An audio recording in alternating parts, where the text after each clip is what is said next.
Welcome to my channel study together. पिछली class में हमने इन और इनटू प्रीपोजिशन के बारे में अध्ययन किया था। आज हम देखेंगे आगे के कुछ प्रीपोजिशन के बारे में। आज हम करेंगे ऑन, ओवर और अबव प्रीपोजिशन का। इनके बारे में देखेंगे सामान्य बातें क्या क्या है। तो सबसे पहले देखते हैं ऑन के बारे में। ऑन प्रीपोजिशन, इसका अर्थ होता है ऊपर, वो भी स्पर्श अवस्था में।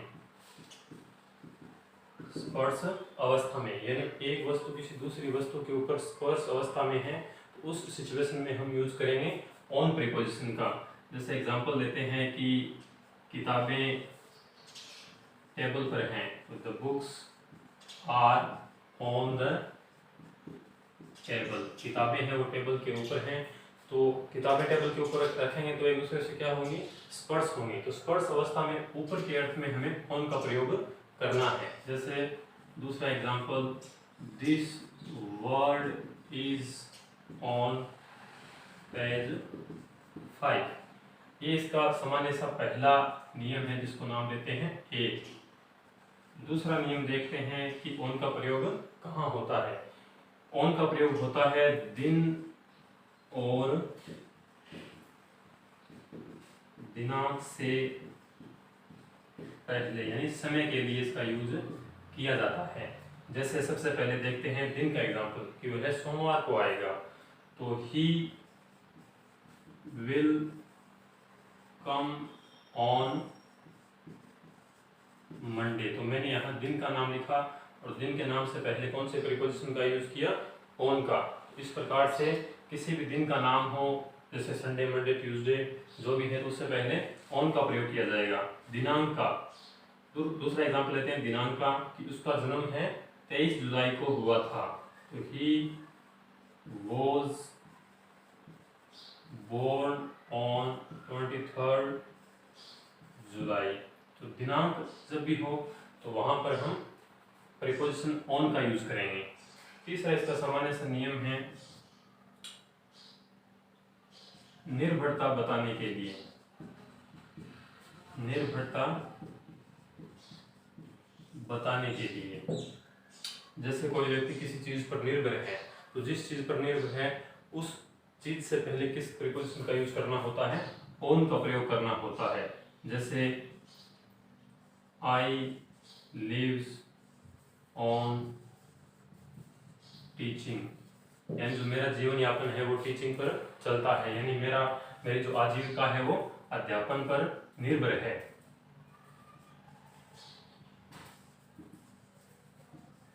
He lives on his business। यहाँ निर्भर यानी आजीविका से मतलब है, वो अपनी आजीविका किससे चलाता है, अपने बिजनेस से चलाता है। 3 नियम। चौथा नियम है स्टेट को शो करने के लिए। स्टेट यानी स्थिति, सिचुएशन।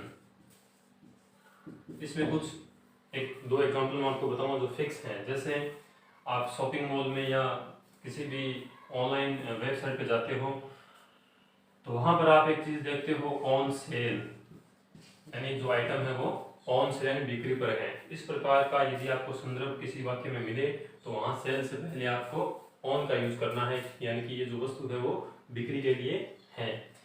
तो इसके लिए example, this item is on sale. यह जो आइटम है वो सेल पर है यानी बिक्री पर है। एक और एग्जांपल कि the house is on fire. On fire का मतलब होता है आग लगी होना। आग लगी होना यानी इस घर में या उस घर में आग लगी हुई है। The house is on fire, उस घर में आग लगी हुई है। इंग्लिश के अंदर क्या होता है कि जो वाक्य हिंदी में लिखा हुआ है सेम टू सेम उसको इंग्लिश में ट्रांसलेट नहीं कर सकते, कुछ डिफरेंट शब्दों का यूज करना हमें होता है। तो जो भी है, घर में आग लगी हुई है, दुकान में आग लगी हुई है, तो इस प्रकार के सेंटेंस के लिए इस प्रकार के एग्जाम्पल कई बार एग्जाम में पूछ लिए जाते हैं। इस प्रकार का एग्जाम्पल अगर आपके सामने आए तो वहां फायर से पहले आग लगी होने के अर्थ में हमें किसका यूज करना है, ऑन का प्रयोग करना है। इनके अलावा कुछ फ्रेज हैं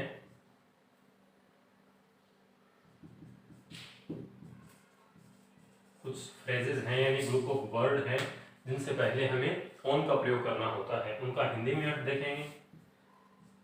जैसे पहला है ऑन पर्पस, इसका मतलब होता है जानबूझकर। जानबूझकर यानी किसी भी सेंटेंस में आपको इस प्रकार का सेंस मिले कि जानबूझकर कोई शब्द आ रहा है तो वहां आपको पर्पस लिखा हुआ मिलेगा और उससे पहले रेगिस्तान मिले तो ऑन का यूज करना है। एक बार लिख देते हैं, फिर एक एक को एग्जाम्पल से समझेंगे। ऑन ए विजिट यानी यात्रा पर होना। ऑन फुट, ऑन फुट का मतलब होता है पैदल। और ऑन लोन, इसका मतलब होता है उधार।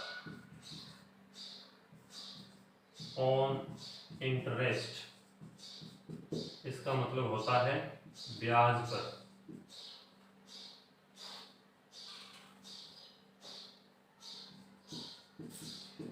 ब्याज पर।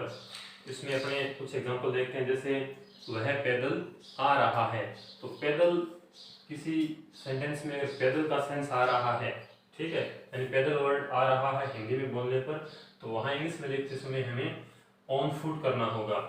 पैदल आ रहा है, यदि वह कोई साधन के द्वारा आ रहा है यानी किसी साधन के द्वारा आ रहा है जैसे कार, जीप जो भी है, उनसे पहले हमें बाई का यूज करना होता है। लेकिन यदि पैदल आ रहा है तो ऑन फुट का यूज होगा। जैसे he is coming on foot, वह पैदल आ रहा है। एक और देखते हैं इसमें से, जैसे ऑन ए विजिट यानी यात्रा पर होना। The collector is on a visit to education department, यानी जो कलेक्टर है वो एजुकेशन डिपार्टमेंट में यात्रा पर है। तो ये ऑन के कुछ सामान्य से नियम थे। इसके बाद में जो आपका प्रीपोजिशन आता है वो है ओवर।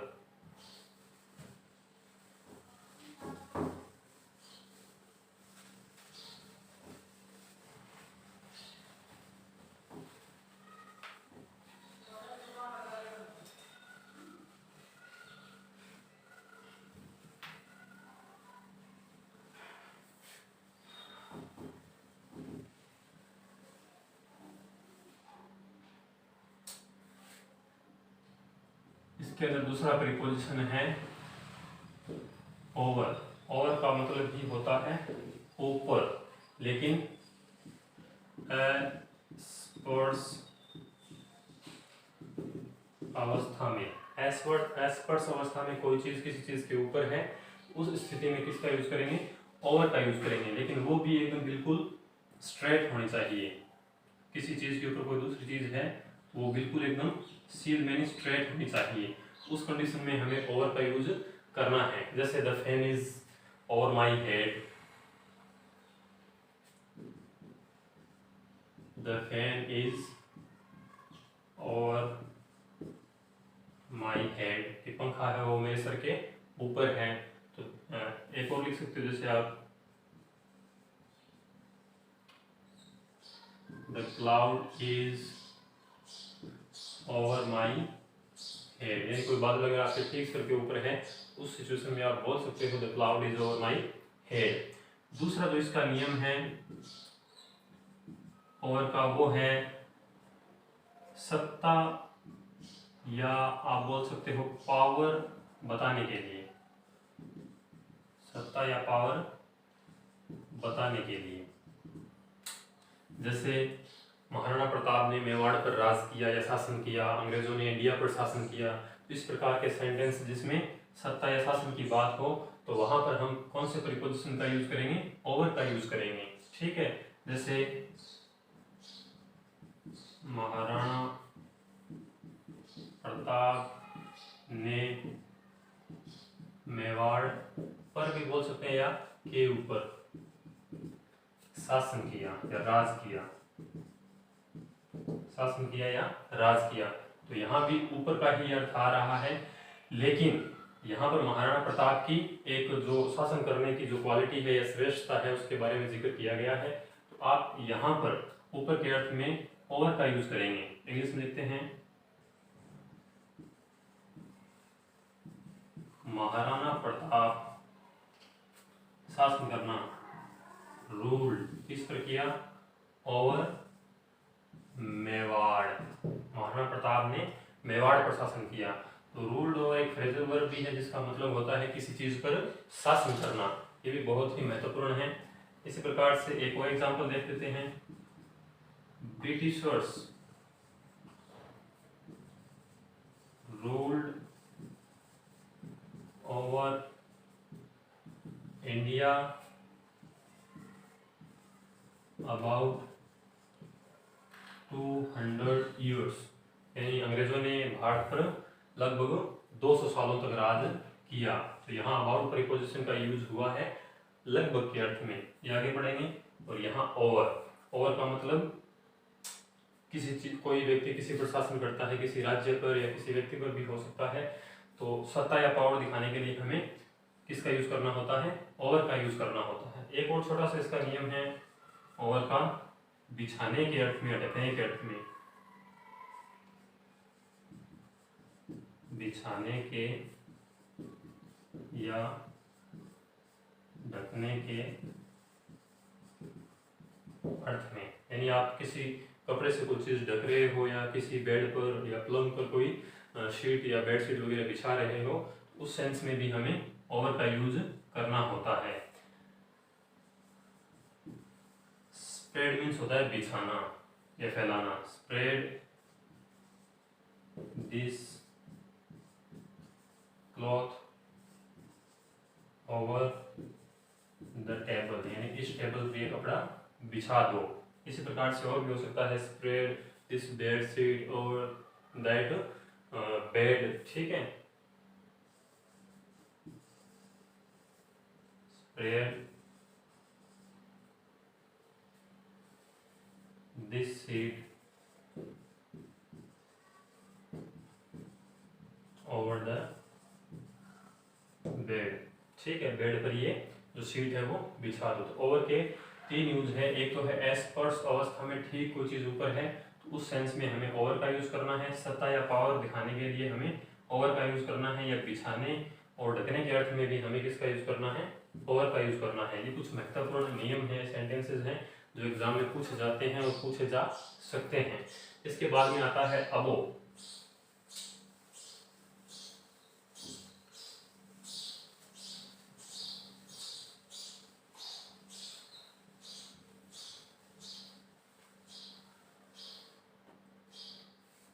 तीसरा जो आज का हमारा प्रीपोजिशन है अबो। अबो का मतलब भी होता है ऊपर, लेकिन एस्पर्स,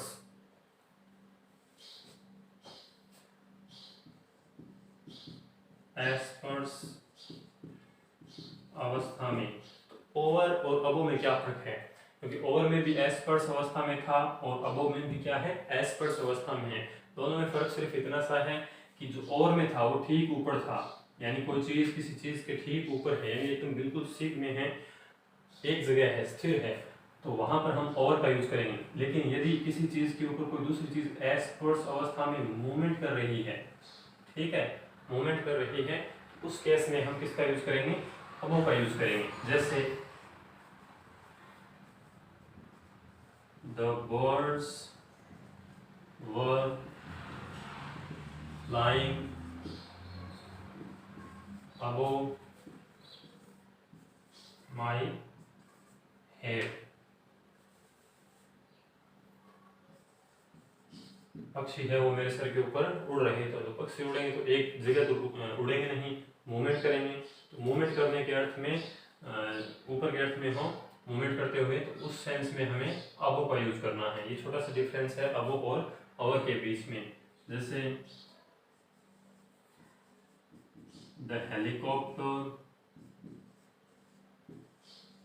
was flying above my house। Helicopter है वो मेरे घर के ऊपर से उड़ रहा था। तो ये तो था ऊपर के अर्थ में। इसके बाद में अबोव का यूज एक और है, जैसे कई बार हम सेंटेंस बोलते हैं बियॉन्ड के अर्थ में। बियॉन्ड मीन्स मतलब किसी चीज से दूर होना या परे होना। जैसे कई बार हम बोलते हैं कि वह व्यक्ति उस व्यक्ति से ईर्ष्या करता है। ईर्ष्या करना एक बुरी बात है जो कि हमें एक दूसरे से नहीं करनी चाहिए, लेकिन कई बार क्या होता है कोई व्यक्ति किसी से ईर्ष्या नहीं करता है तो उसके लिए हम बोलते हैं कि नहीं नहीं नहीं, उसके लिए तो ईर्ष्या करना बहुत गलत है, यानी ईर्ष्या से तो वो काफी दूर है, परे है ईर्ष्या से, यानी ईर्ष्या वो किसी व्यक्ति से नहीं करता है। उस सेंस में हमें अबो का यूज करना है। ईर्ष्या को इंग्लिश में कहते हैं जेलसी। तो ही इज अबो